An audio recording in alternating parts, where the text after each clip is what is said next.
And we'll go ahead and start. Hey, good morning, good afternoon, good evening, good night. What's happening, everybody? You know what it is. It's your favorite blurred click, ready to talk blurred stuff with. And today, we're working with special guests, none other than the lovely young lady that you've seen all over the world, all over your TV. You've seen it on the big screen in movies like Freaky or Friday, The Blackening. You've seen it on The Daily Show.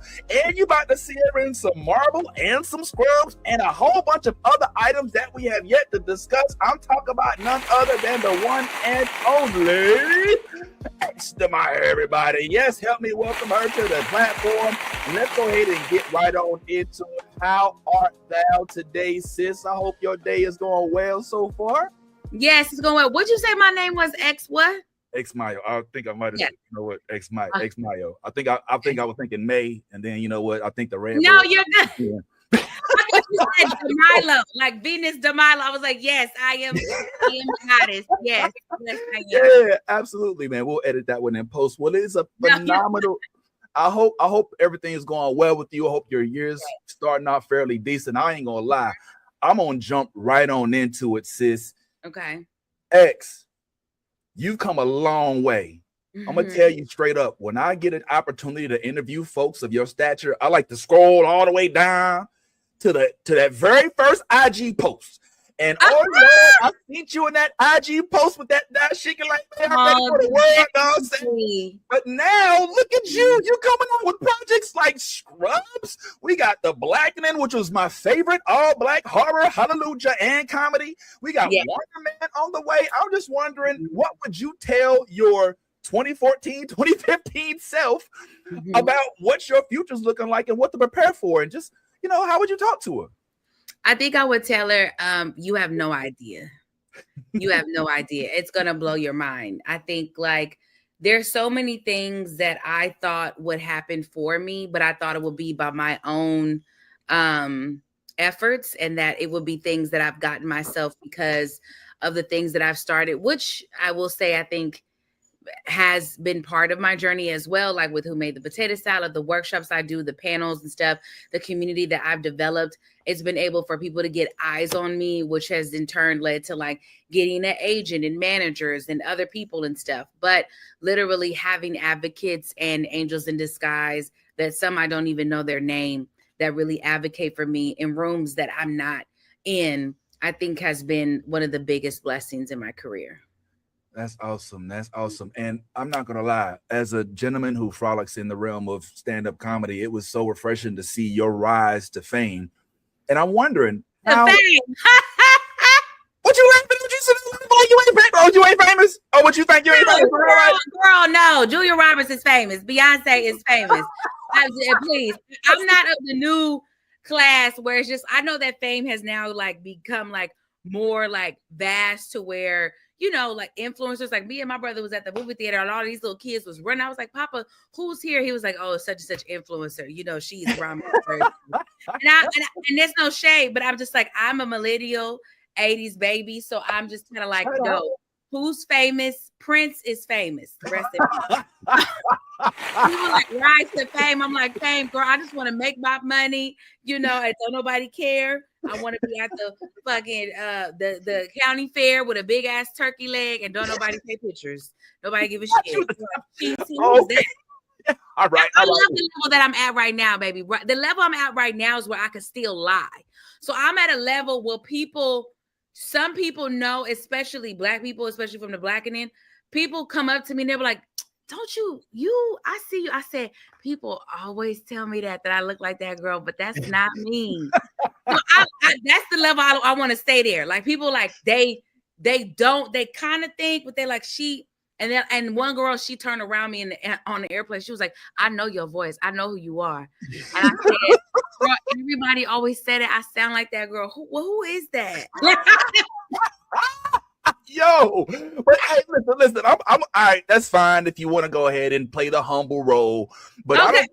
I think there's levels to fame. All right, and maybe you ain't like Beyonce famous, but you like Black Empire famous. Come on now. Hey, listen, I ain't gonna let you listen, sis. All right, did you just work at the BET Awards? Hallelujah. Hallelujah. Shout out to Justin. Okay, is you working on the screen with folks like Yaya, Ablu, Martin, and are you getting a Marvel Disney check? Hallelujah. Okay, is we touring the world? Hallelujah. I mean, come on now. I ain't gonna sit here and just let you. I mean, I ain't like, one of them little Instagram. Listen, I'm born and raised in church, although I do have my issues with the religious and on the whole, the structure of it, what man has done to it, that's really not of God. I really do believe when, like my bishop used to say, like, we cannot handle praise. So when people tell me things, I accept it because I don't want to call them a liar, but the glory has to go to God. I cannot. Let me tell you something. I don't want to be out here acting a fool on Twitter. Same thing. Feeling myself, but I am grateful. I do know that I am more visible than I've ever been, for sure. Yeah, and not only that, sis, but you worked hard to get to that. Not no B3. Oh yes, we're gonna give God the praise today because this is a good day. Hallelujah, Salalama, Shalamar. I ain't gonna catch the Holy Ghost, but yes. But so I'm just curious, like, just to get that question out. As an improv comic, as a comedian who's kind of grown accustomed to in your earlier days being in front of a crowd, kind of getting those kinks out, working those jokes out, even when it's an improv set, just kind of, we just gonna keep on moving. Like, how has that helped you get to where you are, even though you claim it ain't where it's up here? How has it helped you kind of catapult yourself to the medium sphere, if you want to just go ahead and stay? Yeah, I like that. Okay, yes. Because let me tell you, Kendrick says, sit down, be humble, okay? I feel like improv has changed my life. I feel like I'm very much so an improv nerd, not to get too hippy-dippy, but to get hippy-dippy. I feel like improv has just helped me in life. I feel like I'm a better person, a better collaborator. I'm better in meetings. I'm better to work with because the goal is to to add to somebody. There isn't a joke that I can't make, that I can't tag on with somebody. Like, literally, I tell people in scenes, especially when they're not improvisers or comedians, everybody wants to be funny. Now, you know this, everybody wants to be funny. Everybody's not funny. That's a skill set that everybody does not have, which is okay. But I tell them, say anything. No matter what you say, I know how to tag on it. I will justify it. I will ground it. I will turn it into something, because our goal as improvisers is to make the person in the scene look like a genius. And the star is the show. The star isn't me, So I think, I've been so grateful to be able to acquire that skill, been able to fail a lot at Upright Citizens Brigade in New York. Shout out to UCB. And so it has helped me so much. And I think that coupled with, is that my computer or is that yours dinging? Oh, that's me giving you the little ding. Oh, I was like, I turned my notifications off, girl. I'm a professional.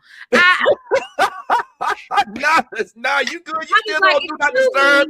Nah, I'm sorry. I'm just down and be like, Steve Jobs, what are you doing? Child, what the hell? I'm over here I'm trying to do like the whole Tom Joyner joint, I'm like, making all the sound effects and all that. It's probably doing too much. My notification, is that a new Amber Alert?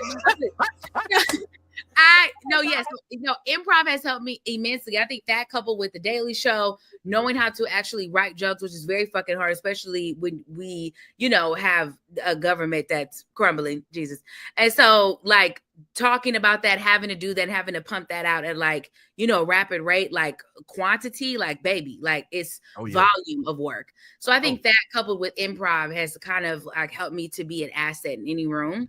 I know how to like punch up my own script. I know how to add to it.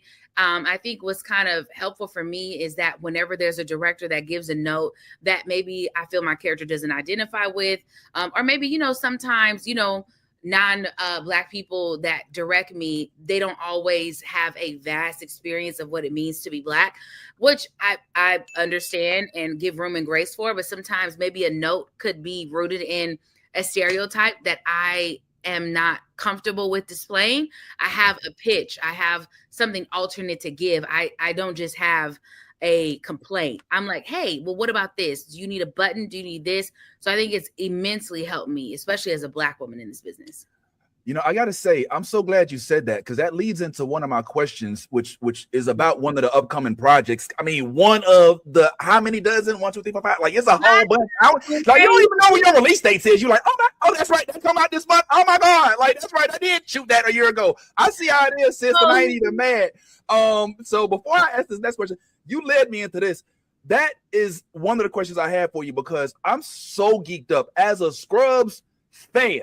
Okay, like I'm geeked about this coming back into real life. And if I could just speak on this real quick for a second, I was so happy not only when I saw you in the trailer, but when I saw you with that big, beautiful, black is beautiful afro, hallelujah, my God, Miss Mayo, can you tell me if that's something that you had an influence on? Because you just mentioned how sometimes, you know, the lack of melanins on occasion may not necessarily know how to incorporate some of the things that we have incorporated into our culture. And that when I saw it said to me, oh, she bringing the culture with her to her character. Am I wrong? No, you're not wrong. It was actually requested. Nice. Actually requested. Like, I really feel like, you know, the Scrubs team, and it's all the same people from what I understand, mostly in the background, the EPs and, you know, writers and showrunners, some of the same writers. But I think like the big wigs, as far as like, you know, the big four with like, you know, Donald and Zach and Sarah and Judy. Oh, wow. Thank you so much. Yes. So I it was requested, like, we want her fro. Yeah, we need the fro. And I was like, great, you know, because I think I feel most powerful and sexiest in my fro or straight backs. I love my fro. I feel like a superhero. Like, so when they requested it, I was like, yeah, let's go. So I was very excited to do that. Is that one of the only things that they would allow? I don't mean the word allow, but I mean in terms of culture. I just get the sense, and you correct me if I'm wrong, that when I see you in this role, that we're going to get to see us embodied like 100%, hallelujah, in this role. Tell us what to look forward to. RN. This is a black ass RN, and she doesn't have time. Me and Michael James Scott, shout out to MJ. He is my baby. We are tag team. We are thing one and thing two. Okay. Do not fuck with us in our station. We do not play. We are not here to play games. We are not here to play games with you. We run that station. And you could try, but you will fail. Okay. Me and Michael did not come to play. We are just literally we are a key. We cut up for sure. And I love seeing, you know, having me as a black woman, Michael is a black queer man. And, you know, he's Broadway royalty, honey, 20 years in the game, has been doing Genie on Aladdin for 10 years. He has like done every damn show you could think of, Book of Mormon. Yes, there he goes. Beautiful. Just a dog. So him and I came together and we met during the audition, during the callback. And I genuinely didn't think I was going to book it, but Randall Winston, who's one of the EPs, he directed me on an episode of American Auto. I love him, and he is also a black queer man. And I was like, you know what? Randall's EP in this. I'm not going to book this, but let me just go and have fun. And at minimum, I get to see Randall and Bill Lawrence's team, who has every goddamn show out right now. They can see what I can do. So I went in there and I acted a fool. I had fun. I said, this is going to be for me. Yes. I'm not going to book this. So just have fun, X. Just fuck it. Because it was the end of the year. I was like, this is the last. I'm not booking this. Like, they already know who they want, probably bigger names. So let's just have fun. And I did. And I booked. And I was like, you're all on drugs. They have literally well, if I could say, when I watched Scrubs, it would not necessarily surprise me if the writers were on drugs, because some of them jokes is like crazy. But man, I just want that was a joke. You have to say that, girl. We mean like prescription drugs, you know, like Tylenol. Oops, sorry, not Tylenol. Anything but Tylenol. I'm sorry. I'm leaving. I'm sorry. I'm coming back. I'm back. Let me ask you this, sis, because I love that we bring in the melanin, we bring in the culture to the screen, and you're joining a cast that's already kind of been, you know, cemented. And specifically, I'm going to speak about Donald Faison. You know, we are, you know, you said you're a millennial, so that means me and you probably around the same age. We both had an Ninja Turtle or two, and Voltron, and Transformers, and Bill Cosby Show before. Blah, blah, blah. All right, so that means you probably remember him from absolutely clueless. When I walked Yes. on set, I said, Murray. And he was like, that was your shit. That was your shit. I said, yes, Murray. Oh my God. Like, he doesn't, I think he understands, but it's just kind of like, to this day, I want a Jeep, and the greatest read is a virgin. And I'd be like, why do I need to know the parallel park? Because everywhere we go has ballet. Like, and then the TV show, and I'm from LA. So I used to be like, oh my God, like Murray, like, and he's still beautiful. Oh my God. What the hell is he drinking? The Pharrell water. That's what he got, that Pharrell water.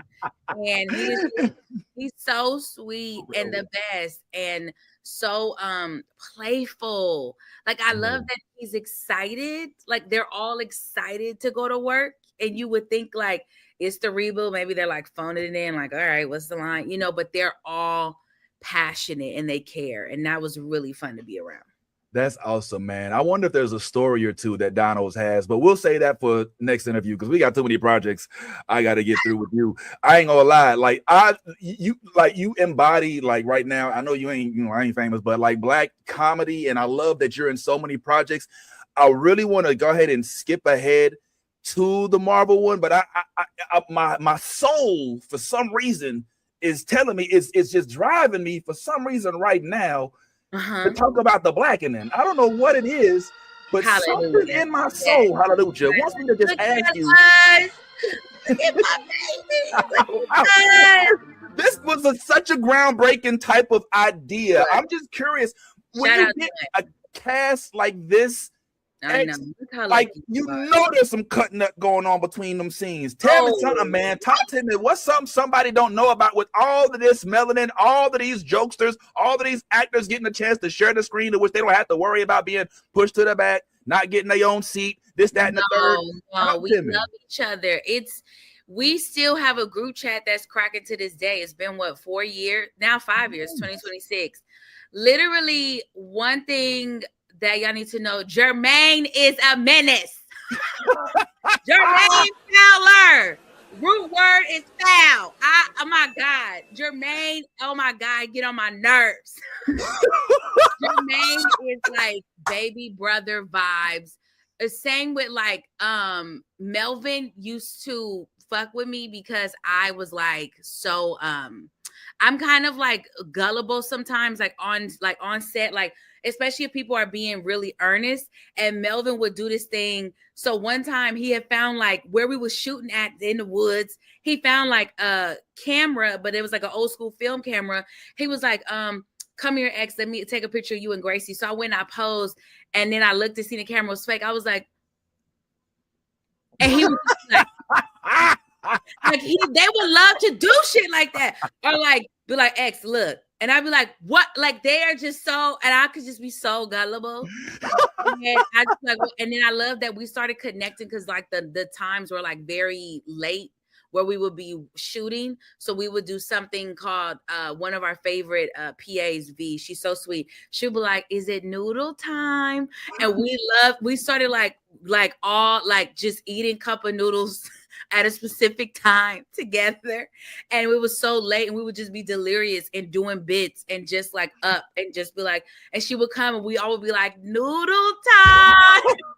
It was something that we would just connect with, and we were just like little kids at camp. And I just can't thank Dwayne Perkins, one of my very good friends, for his like commitment, his artistry, and everything. He is a phenomenal writer, producer, and performer. He is the star of the Blackening. He is the biggest star. He absolutely deserves it and should be. And I can't wait to see what he does next. Shout out Dwayne. We're waiting for part 2. Yes. Like we gonna sit and wait right now. We're gonna wait for part 2. I'm praying. We have to listen, he's working on it. We just gotta make sure all the ducks are in a row.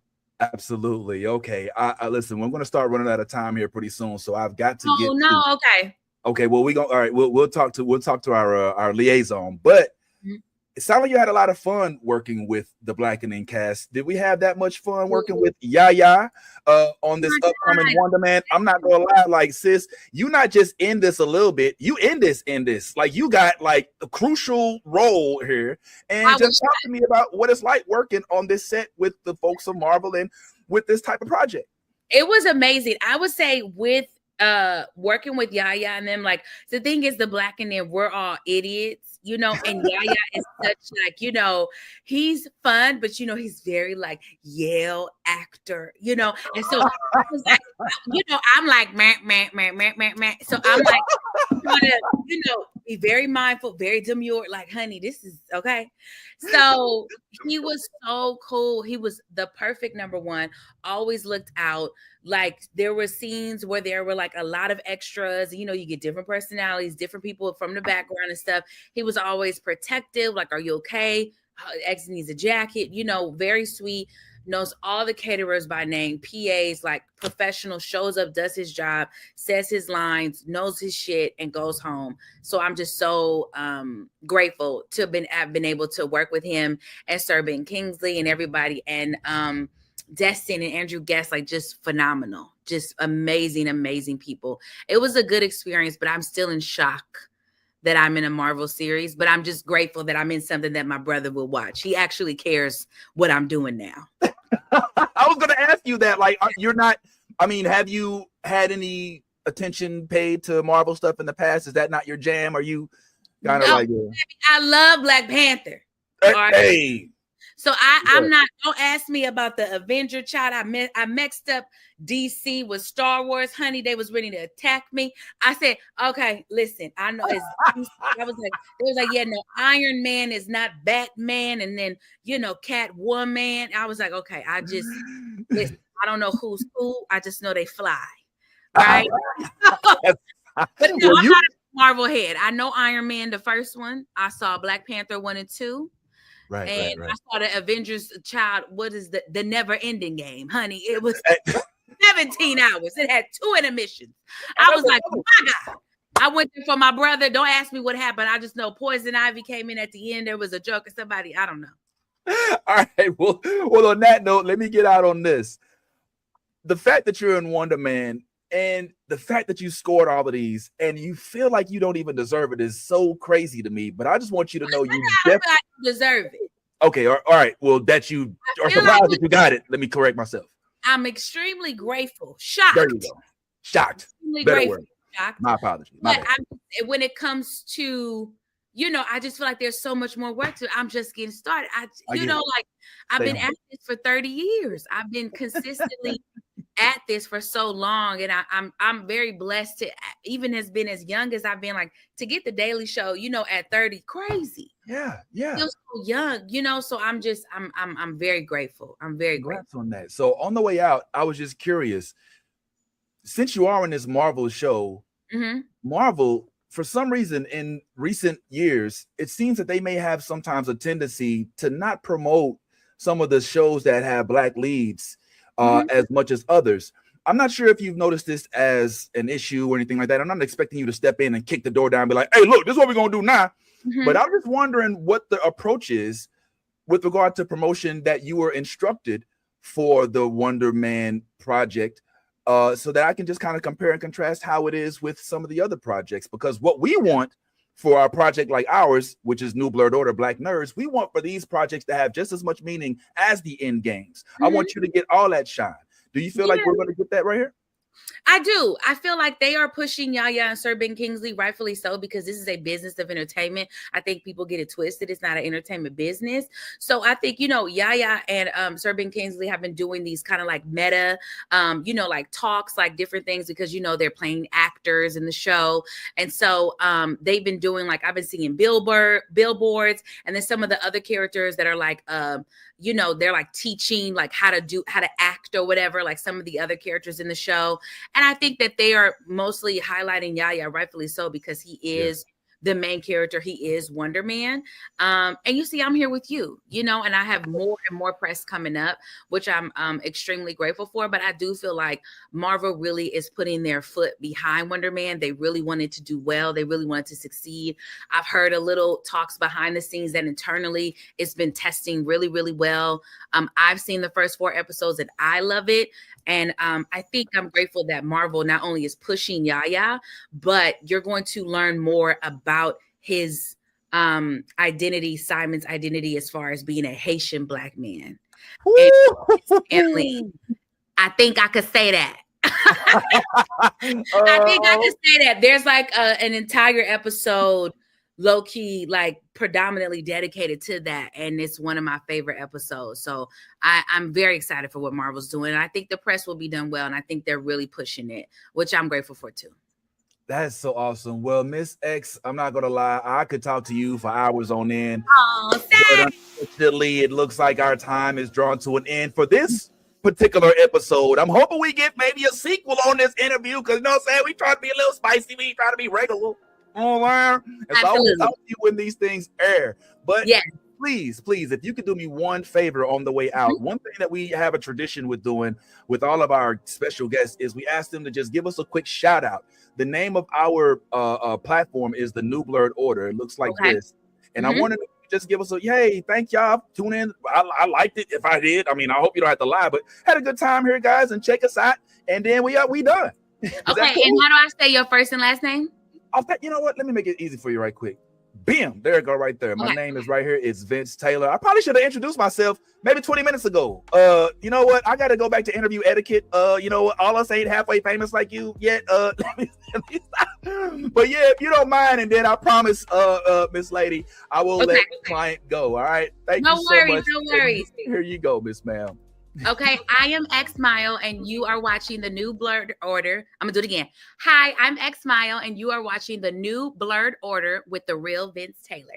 Thank you so much, Miss X. I cannot wait to see you in Scrubs, in Marvel, in another movie with the Black and then back on Daily, everything in the world. I can't thank you enough, and I wish you the best for 2026. We'll see you again sometime. Thank you, baby. Have a good day. All right, take care, Mama T. Bye.